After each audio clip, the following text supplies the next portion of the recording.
What if the most valuable life lessons weren't found in textbooks, but in the laughter lines etched on the faces of those who have lived a lifetime? Meet Astrid.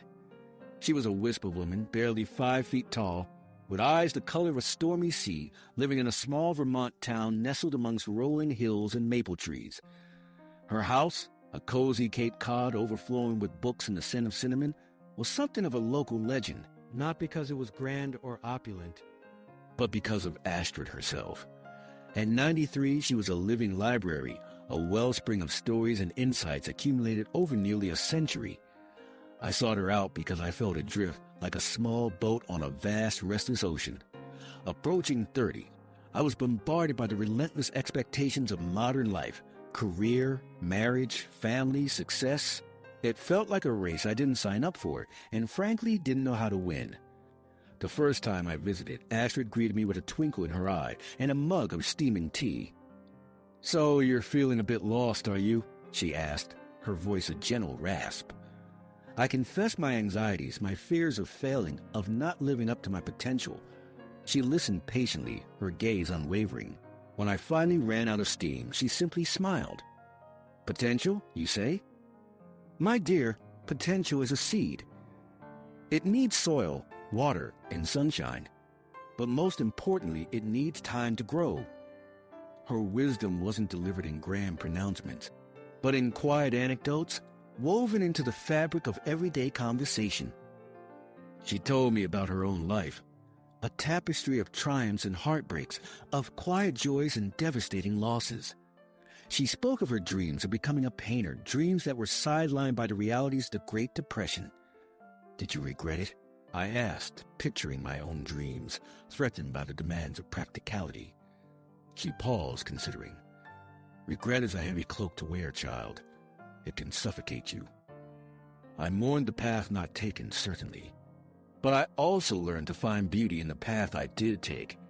I found purpose in raising my children, in tending my garden, in being a friend to those in need. Astrid told me about her late husband, a carpenter with callous hands and a gentle soul. Their love story wasn't a whirlwind romance, but a slow, steady burn, a testament to commitment and unwavering support. "He wasn't perfect, mind you," she chuckled. "He left his socks everywhere and snored like a freight train. But he loved me with his whole heart, and that, my dear, is worth more than perfection." She stressed the importance of human connection, of building relationships that nourish the soul. "We're all just walking each other home," she said, quoting Ram Dass. "Don't forget to offer a hand along the way." One afternoon, I found Astrid sifting through old photographs. Her eyes were clouded with a distant sadness as she gazed at a faded image of a young man in uniform.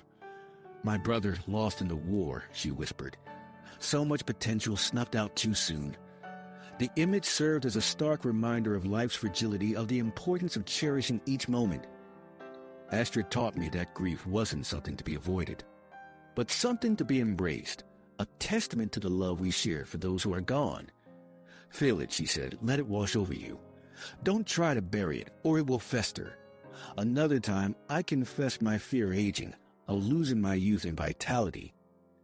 Astrid laughed, a hearty, surprisingly loud sound that filled the room. "Aging isn't a decline, dear. It's a transformation. It's like the changing of the seasons. Winter may seem bleak, but it's necessary for the spring to bloom." She showed me her garden, a riot of colors and textures, even in the late autumn. "See these withered leaves?" she asked, pointing to the decaying foliage. "They may look dead, but they're nourishing the soil, preparing it for new life." Astrid encouraged me to embrace my own imperfections, to see them not as flaws, but as unique facets of my personality. "We're all a little bit broken, child," she said.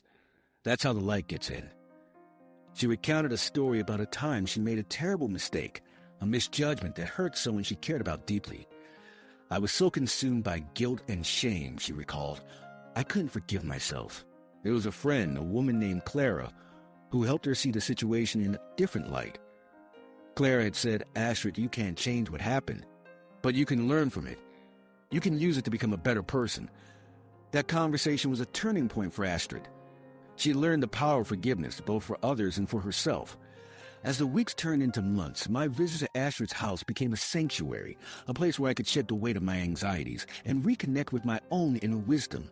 I learned that success wasn't about climbing the corporate ladder or accumulating wealth, but about living a life of purpose, meaning, and connection. One day, I arrived to find Astrid sitting on her porch swing, gazing out at the rolling hills. She looked frail, her face etched with the marks of time, but her eyes still held that familiar twinkle. "I won't be around forever, you know," she said softly. My heart sank. I knew this day would come, but I wasn't prepared for the wave of sadness that washed over me. "But," she continued, grasping my hand, "my stories will live on, and the lessons I've learned will continue to guide you." She handed me a small, warm book. It was a collection of her favorite poems, each one marked with a handwritten note. "Read these," she said. "They'll remind you of what's truly important." A week later, I received a call from Astrid's neighbor. She had passed away peacefully in her sleep, surrounded by her books in her garden. The grief was profound, a deep ache in my soul. But amidst the sadness, I felt a sense of gratitude. I was grateful for the time I had spent with Astrid, for the wisdom she had shared, for the light she had brought into my life. At her funeral, I read one of the poems from her book, a verse by Mary Oliver. "Tell me, what is it you plan to do with your one wild and precious life?" The question hung in the air, a challenge and an invitation. And in that moment, I knew what I had to do.